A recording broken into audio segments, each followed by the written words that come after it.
Chapter 25. Jigsaw stepped out into the cold, wintry breeze and surveyed the city below him. Hundreds of pinpricks of light shimmered from the streets below, a mixture of dim yellow bulbs and bright blue magical flames. He noticed something he hadn't the night he arrived. There was a distinct distribution of magical lights versus mundane. Their cabin was on the south slope of the valley that Totem Hoof sat in, giving Jigsaw a good view of the whole city. The farther east he looked, the more common the arcane lights became, culminating in the giant, decrepit radio tower on the west hill, complete with the mysterious glowing silver orb and shimmering cables snaking up its side. As he looked west, the blue lights became less and less common until they were almost totally replaced by electric lights. The building architecture changed noticeably as well. On the east side, huge, sweeping structures of wood or metal were common, while smaller, more practical designs were more common in the west. What captured Jigsaw's attention most, however, was the radio tower on the top of the east hill. Jigsaw could feel something emanating from it, some strange, attractive power. He figured there must be a fragment of Luna here. The Luna worship and the mysterious shielding from the outside world was a dead giveaway. What troubled him was why he couldn't sense it until just now, and why the sensation was so faint. Were these ponies abusing the power of the goddess as well? All these thoughts rushed through his head in the few moments he spent walking down the lane. He wanted to go west, but hesitated. The prospect of exploring without Tiptoe and Incendia was not appealing to him. If ever a situation called for stealth, this was it, and he still wasn't sure if he could pull off any defensive magic after his healing spell on Tiptoe. It didn't take him long before his natural curiosity overcame him. He figured that he didn't need to sneak into anywhere, not yet, at least. He had no reason to suspect these ponies of wrongdoing, and besides, it wouldn't hurt to get a closer look. He set off towards the radio tower. As he made his way down the streets of Totem Hoof, he couldn't help but take mental notes about the city. He had no way of telling how old the city was. It was clearly scavenged from old world materials, but they were pristine and expertly assembled sheets of metal riveted together rather professionally. It wasn't anything like Stalingrad, with its thrown together ramshackle huts. These were proper buildings. By far, the most ornate buildings he saw were the temples. There was one almost on every street corner. Though some were small and unimposing, most were decorated with gigantic statues of the moon or of ponies groveling at Luna's hooves. Jigsaw shifted uncomfortably. Something about the temples didn't sit right with him. He didn't want this town to have any dark secrets. Stalingrad had been bad enough. Were all the cities in the world like this? Squirreled away in hidden valleys or hiding behind walls, protected only through by whatever small power of the goddesses were left? He didn't know why he cared so much. This whole thing had brought him nothing but trouble. He didn't even know that the goddesses still existed at all until he had left the caves. When he was a colt, he read everything he could get his hooves on: old world technical manuals, contemporary cave fungus growing techniques, fictional novels of great cities existing deep under the caves. The books had always painted a beautiful image of the surface world before the fall and the grand cataclysm. His favorite thing in the library, though, even more than the books, was the mural that was painted across the cave roof, which had been carefully smoothed and flattened by the cave's original inhabitants, the first generation of survivors. It showed a group of ponies of all different types standing on a lush, green hill as the rose crested over it in the background.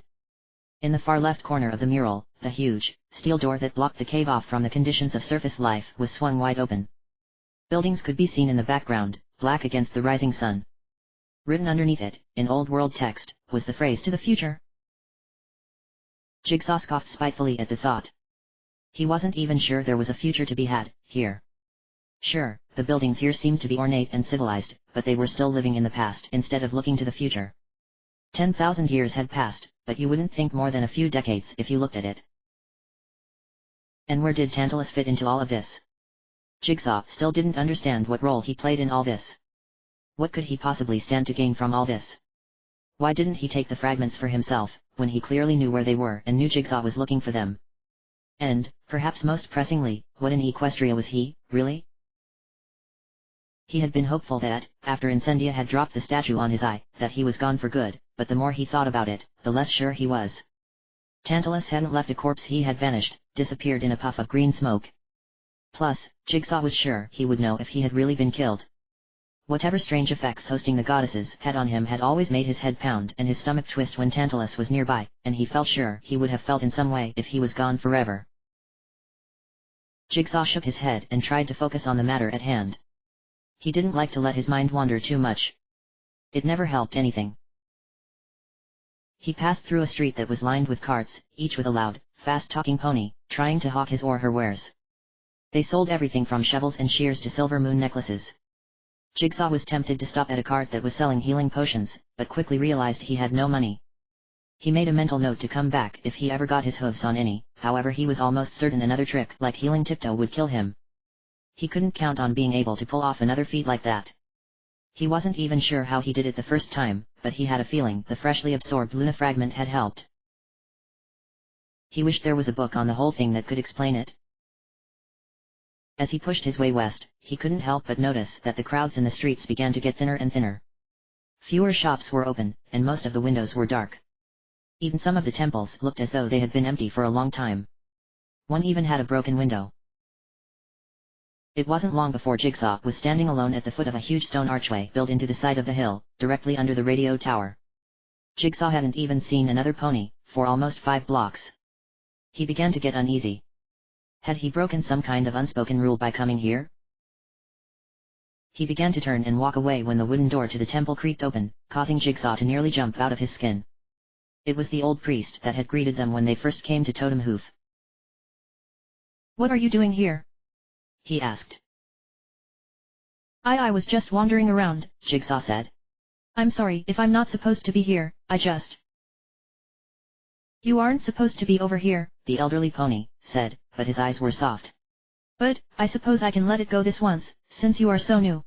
Interested in the church, eh?" he said, smiling. "Yes," Jigsaw lied. He was relieved he hadn't gotten in trouble on his first day in the new city. "Come inside, then," the priest said. Jigsaw followed him inside, and the massive wooden door slung shut behind him. The interior was a rounded tunnel, lit by glowing crystals, which jutted out of the walls at irregular intervals. "Are those magical?" Jigsaw asked, nodding his head towards one of the formations. "Oh, yes," the priest said. "Before the fall, this was one of Equestria's largest crystal mines. That's what created this whole valley, you know the mines." Jigsaw's interest was piqued. "What kinds of crystals were down here? Spell fixing or focusing?" The priest looked at him and smiled again. "Ah, a scholar of the arcane sciences, are you?" Jigsaw nodded.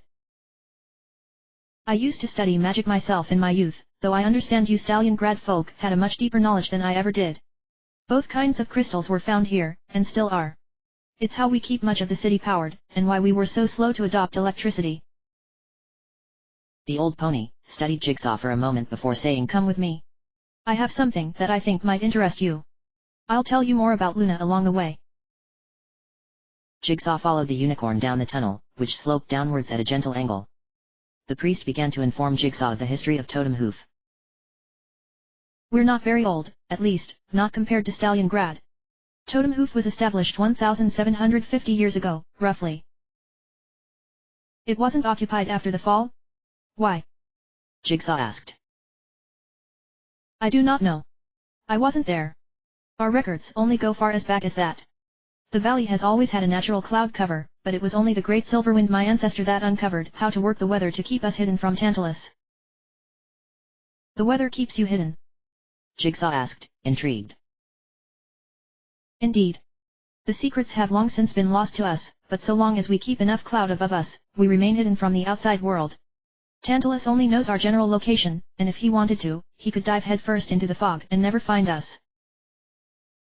"I've never heard of anything like that," Jigsaw said. He hesitated for a moment, then asked, "How does it work?" "We have no idea." The old priest sighed. A few yards ahead, the tunnel ended in a small door cut into a stone wall. The priest paused when he reached it and turned to stare at Jigsaw. You remind me of myself, when I was younger. I'm about to show you something, but I need to know if I can trust you. Can I trust you?" "Yes," Jigsaw answered warily. The priest's horn ignited and the stone door swung inward, bathing the tunnel in light. He signaled for Jigsaw to walk in, and he complied. Jigsaw blinked. For a moment, he thought he was back in the main chamber of his home. The cavern was immense and clearly not natural. Cement pillars rose from the ground and up into the darkness of the ceiling. The walls looked to have been hastily excavated, as they were rife with craters and pits, but as Jigsaw looked up, the wall became smooth. Up near the top, metal plates were bolted on the smooth, sandy-colored stone. Crystals jutted out of the excavated pits, providing light to the room. But, the most notable aspect of the space, by far, was what lay in the center. A huge pit, at least 100 feet in diameter, was dug into the ground. This pit wasn't rough like the ones on the walls, however the walls had been smoothed and a firm-looking wooden staircase spiraled down along the rim. From the center rose an enormous crystal sculpture of an alicorn, the largest Jigsaw had ever seen. It had clearly been hewn from an even larger crystal. Every facet of the sculpture glistened and gleamed. Unlike the formations jutting from the walls, this one didn't shine with blue light, instead, it pulsed gently with a soft, silvery glow. "What is it?" Jigsaw asked. "Our most sacred treasure," the priest said. "Legend holds that, when this area was first settled, our ancestors found the tunnel to this place. Most of the metal buildings you see out there were salvaged from here. Our best guess was this once was an industrial warehouse, but that was so long ago all reliable records are lost. When some pony was prying up a floorboard, they found the tip of a crystal poking out. They began to dig. Many other crystal deposits were discovered, but most of them were scarcely larger than a pony. But this crystal in particular never seemed to end. The deeper they dug, the more crystal there was. Finally, after months of effort, they had unearthed the whole thing. Legend holds it was twice as large as it is now." Jigsaw tried to imagine that a crystal almost the size of a dragon. "Our ancestors began to cut up the crystal to use in various mechanisms. It's a spell-fixing crystal, you see, but it has the unusual attribute of being able to hold a spell almost indefinitely. That's what made me join the church as a youth, incidentally the chance to study this magnificent natural phenomena up close." "So this isn't a secret?" Jigsaw asked. "Yes and no. It was a secret from you. You must understand, Jigsaw, Luna commands us to help those in need, but if we gave away all our secrets so freely, we can't afford to trust so implicitly." "Then why trust me?" Jigsaw asked. The priest regarded him for a moment. "I've lived a long life, you know. I know how to take the measure of a pony. I don't think you mean us any harm." "Then why is the part of town above us closed off?" The priest didn't meet Jigsaw's gaze. "Some secrets you would be happier not knowing." This sent up red flags in Jigsaw's mind immediately, but on some level, he agreed. Jigsaw turned back towards the crystal. "Is there more to your story?" "Yes," the priest confirmed. "This is where it gets confusing. Legend states that after so much of the crystal had been cut up, the elders decided to carve the rest into a sculpture dedicated to the mighty Luna, our protector. Then the legend states that the essence of the gods was introduced into the crystal and locked away beneath key and spell, awaiting the uniters." "What does that mean?" Jigsaw asked. "There is a door at the far end of the cavern. Many have tried, but it cannot be breached by any means. Still, once a year, many pilgrimage down here and try to open it in an attempt to find the uniters." Jigsaw had a sinking feeling he knew exactly what that was, but he knew better than to speak up. Instead, he asked, "Can I get closer?" "Of course. You're welcome to touch, too, if you so desire." Jigsaw made his way closer to the sculpture. His mind was working overtime. On one hoof, he was relieved the town actually did seem to be more or less what it had presented itself. But why were parts of the town closed off? What exactly did this crystal mean, and what was behind the door? The light from within the sculpture seemed to pulse faster, as if responding to Jigsaw's agitated mental state. Jigsaw's horn began to tingle as though it had pins and needles. He made his way down the spiraling staircase until he stood at the bottom of the structure. It was even more impressive than before, standing almost 3 stories high. Upon close inspection, Jigsaw was able to see that the crystal was tinged blue, though the color was almost entirely drowned out by the white light. Tentatively, Jigsaw reached out a hoof and laid it against the surface of the crystal. He wasn't sure what he was expecting, a great surge of power, the revelation of the location of the fragment, or something equally as impressive. Instead, all that happened was his hoof begun to tingle as well, like it had fallen asleep. "Can you feel anything?" the priest called. "Just a sort of tingling," Jigsaw called back. "Some of us can feel it. Most of us can't. It's good to know you ponies from Stalliongrad are not dead to the goddesses." Jigsaw made his way back up the staircase, and soon stood next to the priest again. "I have 2 more questions," he asked. "Oh," the priest said, an eyebrow raising. Why Luna? What about Celestia? The priest smiled. You will forgive an old unicorn for forgetting to explain. We respect Celestia also, but she is not our patron. We do not find protection under the sun, nor do we find peace. Luna represents the ability to overcome our own worst nature. She encourages us to face our fears head-on and not to doubt ourselves.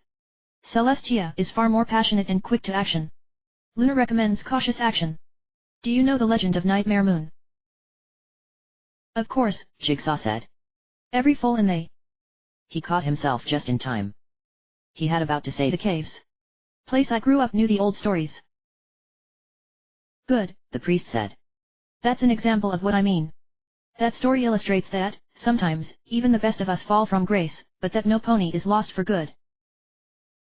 Jigsaw nodded. I understand. I do have one more question. Yes. What is the radio tower?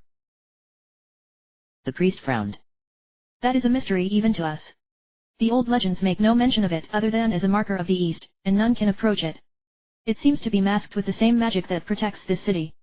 If some pony attempts to approach it from the ground or the air, they will appear to be walking directly towards it until they suddenly come out the other side, or worse, stumble off the clouds up above. Strange as it is, totem hoof could not exist without it. Its first and most obvious use at regulating our day and night cycle. It turns off and on a strict 12-hour schedule. What's less obvious is that we grow our crops by its light. Indirect and filtered by cloud though it may be, any crop it touches grows hardy and strong. I believe it to be a gift from Luna herself. Jigsaw nodded silently and turned to look at the crystal again. Can I have some time alone here? Jigsaw asked. The priest hesitated for a moment, then smiled. Certainly. I will be outside if you need anything. As soon as the priest disappeared in the darkness of the exit, Jigsaw's horn began to glow, and his saddlebags undid themselves. Jigsaw felt awful, having had to lie to the kindly priest so often, but Jigsaw had no idea how he would react if he knew the truth. It was better not to tell him. The pieces of the teleporter came floating lazily out and arranged themselves in front of Jigsaw. He found what he was looking for, and with a small amount of effort, a small ball of metal came floating out. He placed the other components on the ground and began to focus on the small ball. The top of it lifted off, revealing the tiny sphere of crystals within. Each one was held in place by a thin metal rod. Jigsaw had found it when he was tinkering with the device by fireside, but he hadn't thought much of it until now. An array of focusing crystals was aligned all around the spell-fixing matrix, the gem that held the teleportation spell. With great care, Jigsaw pried it from the inside of the sphere and levitated it to himself. It was a deep red, almost mahogany-colored, and opaque. A very large crack ran down the length of the gem along with several smaller cracks to either side. Any magical properties it once had long since been leached out of it. Jigsaw grasped it in his mouth and led it over to the statue in the center of the room and gingerly touched the point of it to the surface of the statue, saying a silent prayer to Luna to fix the gem. He knew it was a long shot, but stranger things had happened to him. Nothing happened for a few seconds, then the gem suddenly got very hot, so hot that Jigsaw had to spit it out and back away. To his surprise, however, the gem did not fall to the ground. Instead, it stuck to the statue, quivering, as though the point had been driven into the surface like a knife into the earth. Then it burst into flames, burning brightly for several moments, before it was consumed. It didn't even leave ashes. Jigsaw was stunned. He hadn't expected that to happen.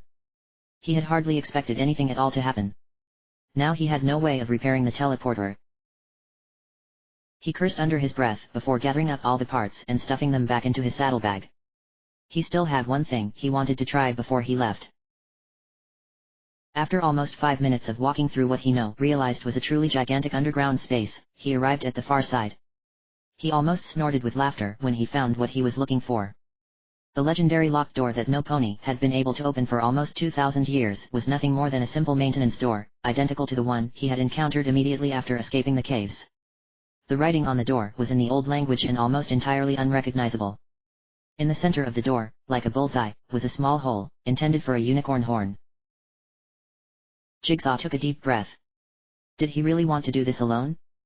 This might be his only chance to enter without arousing suspicion, but he still wasn't up to his full strength. Eventually, his curiosity won out, and he lowered his horn into the receptacle. He nearly passed out from the shock. There were powerful enchantments on this door, dozens if not hundreds of wards to keep out all but the authorized user.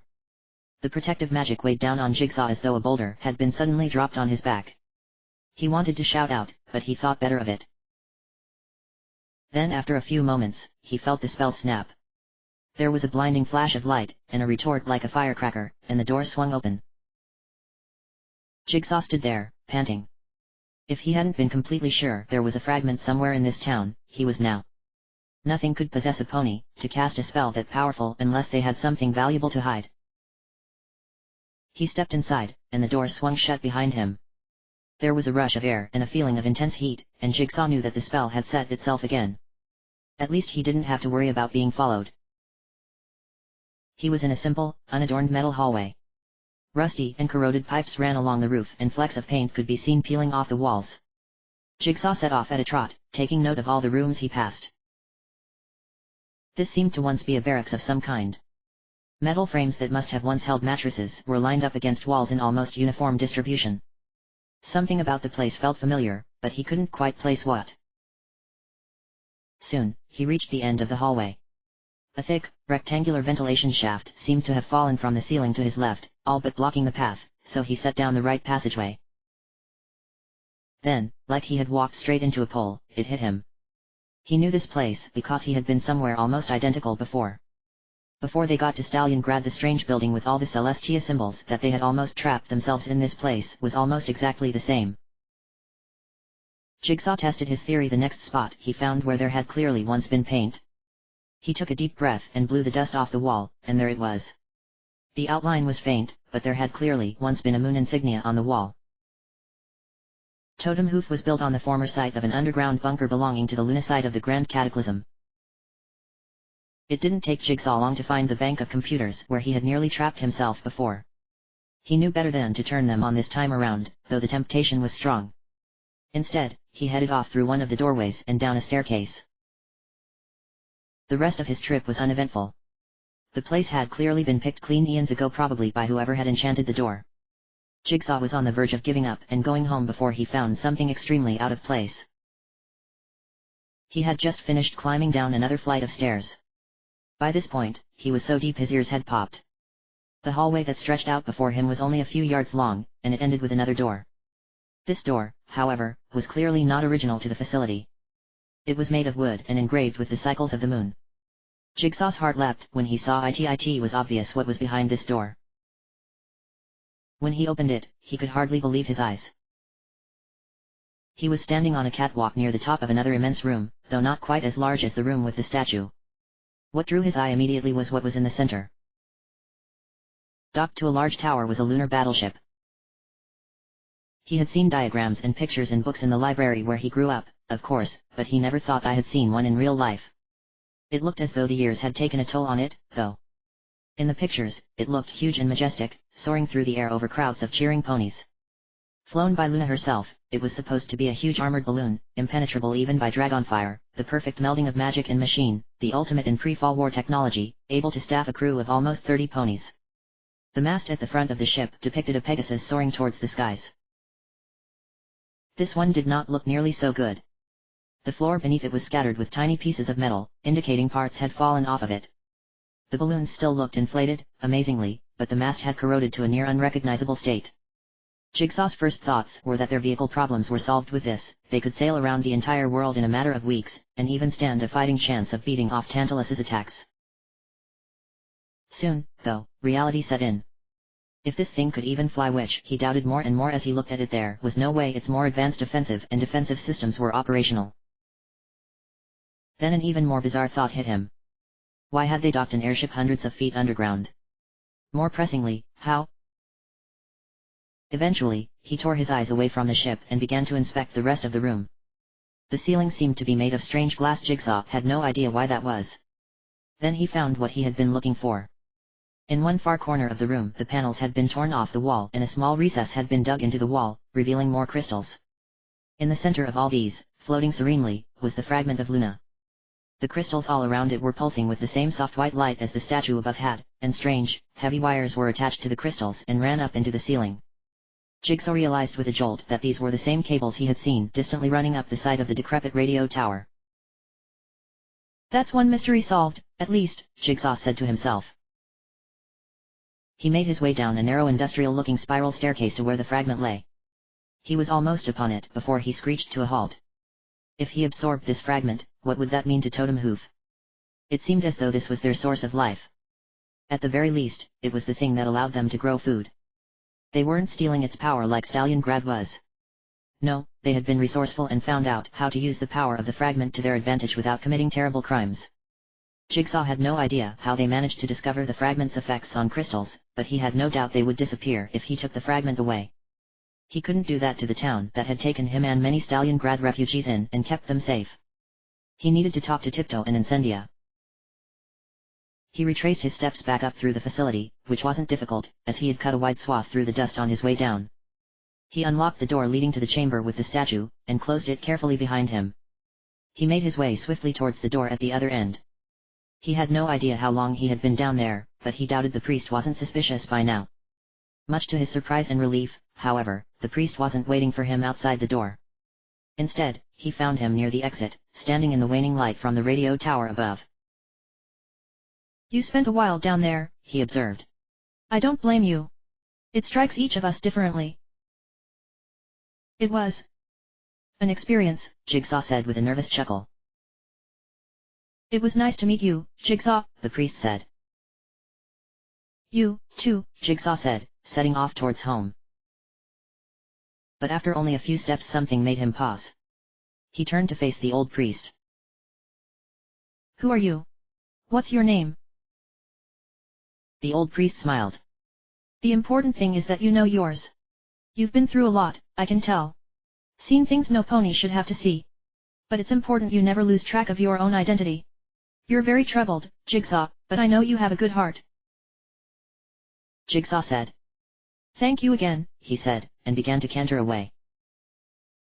Moonbow, the priest called when Jigsaw was nearly out of the church courtyard. My name is Moonbow. Jigsaw arrived at the house to find it empty.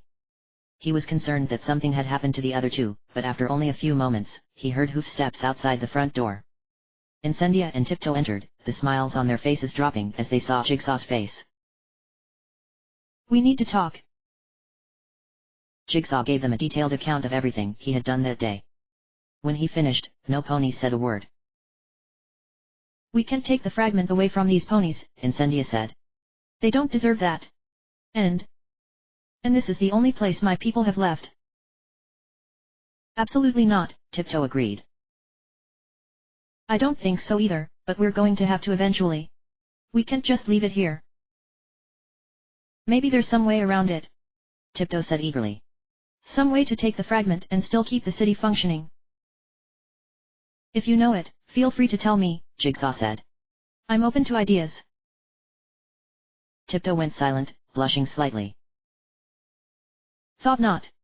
Now, I think we should focus on the two things. We can do something about the airship and whatever is causing the whole east side of the city to be effectively off limits. Do you know anything about that? Tiptoe shook her head, but Incendia spoke up. I saw a huge squadron of armed ponies filing out of one of those churches. I know a military action when I see it, and that was one on a massive scale. They're fighting something, Tiptoe said.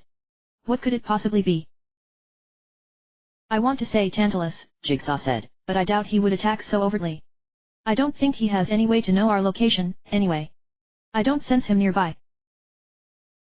Those goddess powers are kinda scary, Jigsaw, Incendia said, smiling slightly. Scary, but useful, he said. Can we discuss this in the morning? Tiptoe said, yawning. I'm exhausted. Agreed, said Incendia. I'm completely burnt out. Jigsaw groaned, but he couldn't help but smile. It didn't hurt that Tiptoe's yawn had been just about the most adorable thing he had ever seen. All right, we'll call it a day for today and reconvene in the morning. Good night, every pony. As if on cue, the light from the radio tower snuffed out, signaling the start of night. Jigsaw and Tiptoe made their way into the bedroom and the brunt of Jigsaw's exhaustion finally hit him. Climbing all those stairs had taken more out of him than he had thought. He flopped onto the soft mattress, thankful he had something more comfortable to sleep on that dirt and twigs. Tiptoe snuggled in alongside him, and they fell into deep, if not entirely untroubled, sleep.